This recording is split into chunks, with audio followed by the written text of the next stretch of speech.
खुश आमदीद दोस्तों, मैं हूं इब्तिसाम जाहिद और आप देख रहे हैं मेरा यूट्यूब चैनल। शुरू करते हैं आज की कहानी।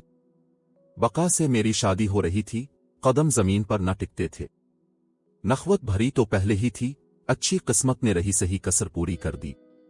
अब कदम जमीन पर ना टिकते थे कि जिसे चाहा वही मेरा शरीक जिंदगी हो गया। मैं समझती थी कि दुनिया मेरे दम कदम से है। गर्दन में तनाव अमीर बाप की वजह से था। हर किसी से अक्कड़ कर बात करना, नौकरों को झड़क देना, न जाने लोग इस रवैया पर मुझे क्या कहते होंगे। मैंने लेकिन कभी उनके एहसासात की परवाह न की। मेरे सामने मेरी खुशियों के अंबार थे।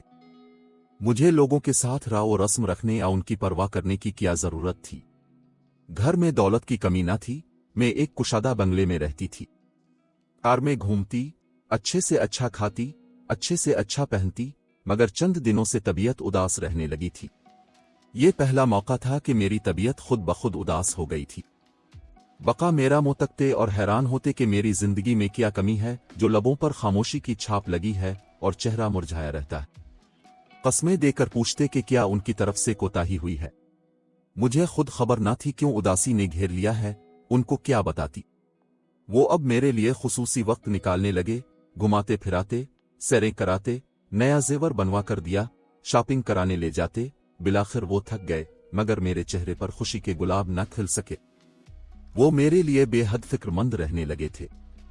बोले, तुमको किसी माहिर नफ्सियात के पास लिए चलता हूं। इस पर मैं बुरा मान गई। उनसे कहा, अब मुझे जहनी मरीज समझते हैं। मैं दिमागी तौर पर बीमार नहीं हूं। ऐसे मोड़ इंसानों पर आते ही रहते हैं। इसकी वजह जरूरी तो नहीं कि दिमाग का खलल हो। बाज दफा इंसान की छठी हिस्स आने वाले दिनों में किसी मुसीबत की पेशगोई साबित होती है। मेरी बातों पर वो हंस पड़े। कहने लगे, बड़ी फिलासफर हो गई हो, सूफी तो नहीं बन गई या तुम्हारी रूह मुस्तकबिल में भी सफर करने लगी है। खुदा की बंदी, ये सब तुम्हारे जहन की इख्तिरा है, ऐसा कुछ नहीं है। अच्छा, ऐसा करते हैं, इस मूड को भगाने की कुछ तदबीर करते हैं। फिर उनको खुशी का माहौल बनाने की एक नई तरकीब सूझी। बोले, इस बार हम शादी की सालगिरह इतनी धूमधाम से मनाते हैं कि लोगों को लगे कि हमारी शादी हो रही है। हमारी शादी की सालगिरह करीब थी, बस उन्होंने वाकई ऐसा एहतमाम किया कि लोग दंग रह गए। सारे घर में कुमकुमे लगवाए और रुत जग्गा हुआ। रक्स की महफिल सजाई, वो वैसी ही थी जैसी शादी पर की गई थी। इस दिन बका की फरमाइश पर मैं दुल्हन की तरह सजी हुई थी। अजीज, दोस्त, रिश्तेदार सभी मौजूद थे और पुरतकल्लुफ खाने का एहतमाम किया गया था। खास बात रक्स व मौसीकी की महफिल थी। बिल्कुल यूं ही लग रहा था जैसे शादी हो रही हो। रात के खाने के बाद गाने का प्रोग्राम रखा गया था। गायिका दरमियान में बैठी हुई थी और हॉल में मेहमान चारों तरफ सोफों और कुर्सियों पर विराजमान थे। कुछ शौकीन मिजाज कालीन पर ही बैठ गए और सभी हमातन गोश हो गए। हारमोनियम और दीगर आलात मौसीकी के साथ अपना फन पेश करने वाली एक उधेड़ उम्र की औरत थी और दो लड़कियां थीं जो इस औरत को आपा कह रही थीं। लड़कियां काफी खूबसूरत थीं।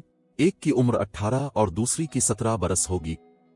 उनको गाना तो बराए नाम आता था, मगर रक्स में माहिर थीं। पहले बड़ी लड़की ने गाना सुनाया, फिर छोटी ने गजल गाई। इसके बाद कुछ मेहमानों की तरफ से रक्स की फरमाइश होने लगी। गोरी गोरी खूबसूरत दो शिजाए ऊपर से जर्क बर्क लिबास, ये क्लासिकी रक्स और लोक नाच की माहिर थीं।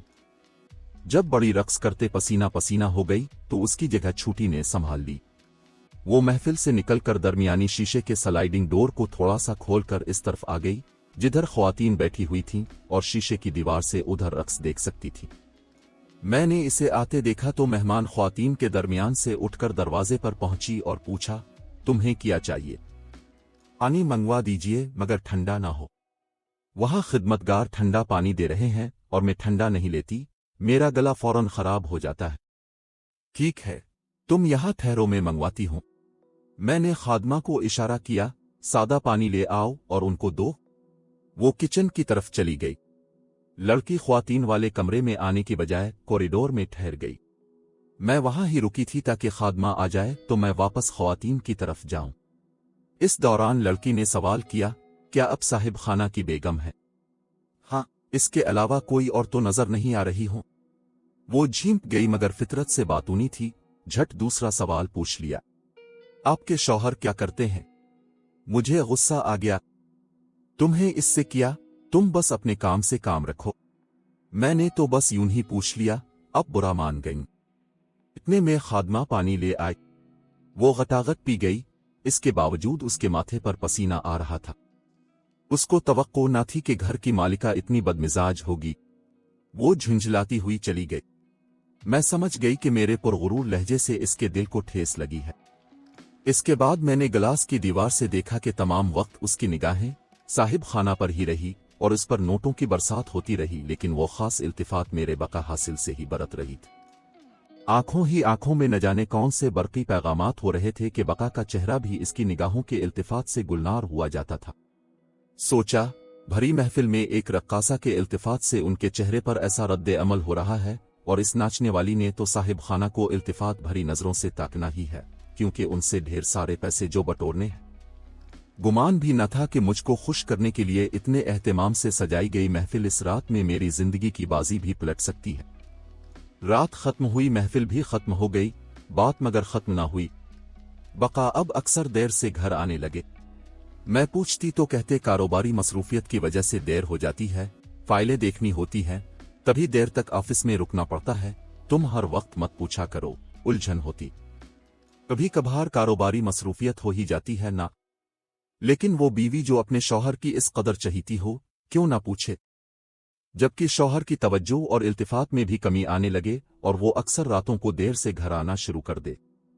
अब उनकी गैर हाजिरियां बढ़ने लगीं और मेरा दिल मुट्ठी में रहने लगा। अब तो ये रात रात भर ना आते।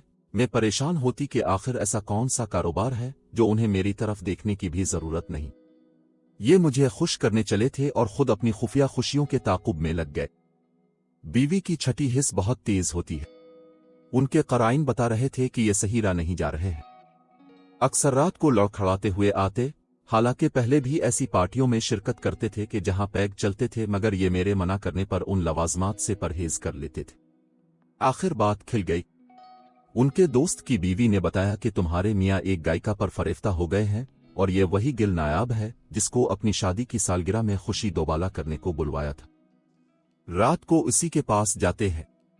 ये रिपोर्ट इस खातून को इसके मियाँ ने दी थी, जो मेरे मियाँ के सब राजों से वाकिफ थे।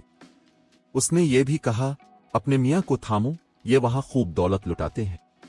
मैंने बका से पूछा, वो आनाकानी करने लगे। उन पर तो पूरा भरोसा था कि मेरे सवा किसी को नहीं चाह सकते, मगर फिक्र दो बातों की थी। एक तो उनकी रातों की गैर हाजिरी मुझे बेसुकून करती थी, और दूसरी दौलत लुटाने वाली बात। अगर वाकई वो गाना ही सुनने जाते हैं तो फिर ये बड़े खसारे वाली बात थी कि अपनी दौलत एक रक्कासा पर लुटाएं। मैंने पहले हल्का और फिर तगड़ा एहतजाज किया। वो मना कर दिए, कहते थे कि तुमको गलत फहमी है कि मैं गाना सुनने या रक्स देखने जाता हूं। मैं कारोबारी मसरूफियत में खप रहा हूं, बिजनेस को घाटे से बचाना चाहता हूं, तुम क्यों नहीं समझती। मैं लाख भोली सही, मगर इतना तो जान गई कि दाल में कुछ काला जरूर है। रातों को देर से आना और कभी गायब हो जाना, ये चीज अब मेरी बर्दाश्त से बाहर थी। अभी पहले 2 रातें गायब थे, बहाना के बिजनेस के सिलसिले में सफर पर था, और अब फिर एक रात गायब। घर आए तो मैं खूब लड़ी के कहां से आ रहे हो। कपड़ों से मोतिया की महक और होंठ पान की लाली से सजे हुए थे। पहले तो कभी पान न खाते थे। बोले, कहीं से भी आया हूं, तुम कौन होती हो रोज रोज हिसाब लेने वाली। तुमने मेरी जिंदगी अजीरन करके रख दी है। उन्होंने पहले कभी इस तरह मुखातिब न किया था। मैंने सख्त तौहीन महसूस की और बिफर गई, रोना और चिल्लाना शुरू कर दिया। वो भी चलाने लगे कि चुप हो जाओ, जिस बात का इल्म नहीं इस पर शक बंद कर दो और अब जाकर सो जाओ, मुझे भी सोने दो। कोई औरत किसी मर्द के पीछे नहीं भाग सकती, खा वो बीवी क्यों ना हो।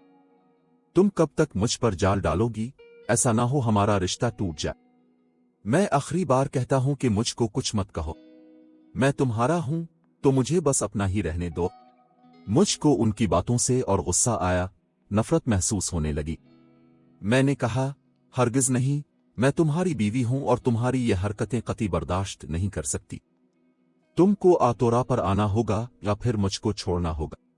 वो बोले, इतनी रात गए झगड़ा मत बढ़ाओ, ये तुम्हारे हक में बेहतर ना होगा। अब सो जाओ और मुझे भी सोने दो, सुबह बात करेंगे। मुझको मगर आराम कहाँ, मेरा तो रवा रवा तौहीन के एहसास से जल रहा था। मैंने कहा, आखिर वो है कौन चुड़ैल जिसने तुमको अपना दीवाना बना रखा है और मेरी मोहब्बत तुम्हारे दिल से छीन ली है? आज तो मैं पूछ कर रहूंगी। बका ने बहुत मिन्नत की कि बस अब जिद मत करो, कल बात कर लेंगे, मगर मैं बजिद रही और किस्म उठाने पर मुसलसल इसरार करती रही तो वो जिच आकर बोले, झूठी किस्म उठाने से तो बेहतर है कि तुमको सच बता दूं, मैं गिल नायाब का गाना सुनने जाता हूं। गिल नायाब का नाम सुनकर मैं सुन हो गई कि ये तो वही है जो हमारे घर शादी की सालगिरह में आई थी और जिससे मैंने सीधे मुंह बात न की थी। उसका खूबसूरत मुखड़ा और जहरीली आंखें मेरी निगाहों में फिर गईं। मेरे एक ही जुमले ने इसके दिल पर कारी जख्म लगाया था। उसने वहीं खड़े खड़े ये अहद किया होगा कि इस औरत की निस्वानियत को अपनी नौखेज जवानी के जादू से शिकस्त देनी है, और उसने बका का दिल अपनी रना अदाओं और दिलरुबाइयों से जीत लिया। मैं तमाम रात रोती और आंसू बहाती रही और बका गहरी नींद सोते रहे। सुबह हुई, वो अभी सो रहे थे कि मैं मैके चली आई। मेरा ख्याल था कि जब बेदार होंगे तो बेहद परेशान होंगे, पछताएंगे और मेरे पीछे चले आएंगे। यकीन था कि मेरे बगैर नहीं रह सकते। पशेमान होकर मेरे वालिदैन के पास पहुंचेंगे और मुझको मिना कर ले जाएंगे। मुझे एक बाला खाने की हसीना की खूबसूरती की ताकत का अंदाजा न था। मैं तो उनके वापस लौटने का इंतजार कर रही थी और वो मुझसे दूर, बहुत दूर होते जा रहे थे। मेरे आने के बाद वो पूरी तरह इस रक्कासा के सिहर में डूब गए। गिल नायाब की मां को बहुत सी दौलत और कोठी देकर नायाब को खरीद लिया और एक बिकाऊ लड़की को मेरी ख्वाबगाह की मालिक बना दिया। मैं मैके में रूठी बैठी, इसके मनाने और वापस आने का इंतजार ही करती रह गई। कितने बरस गुजर गए, उम्र दबे पांव निकल गई और मैं अपने बका को हासिल करने का ख्वाब आंखों में सजाकर मैके की दहलीज पर मुंजमद थी। काश औरत को कोई बाला खाने की जीनत न बनाए, कोई इसे खुद को फरोख्त करने पर मजबूर न करे, बिकाऊ माल की तरह कोठों पर ना बके, वरना मेरी तरह जाने कितनी सुहागनें अपने शोहरों और कितने ही बच्चे अपने बापों के चेहरे देखने को तरसते रह जाएंगे। हम औरतें मर्द पर कितना एतबार कर लेती हैं, जब एतबार टूटता है ऐसी तकलीफ होती है कि औरत का घर ही नहीं दिल भी वीरान हो जाता है। कैसी लगी आज की कहानी? कमेंट बॉक्स में जरूर आगाह करें। मुझे दीजिए इजाजत। खुदा हाफिज।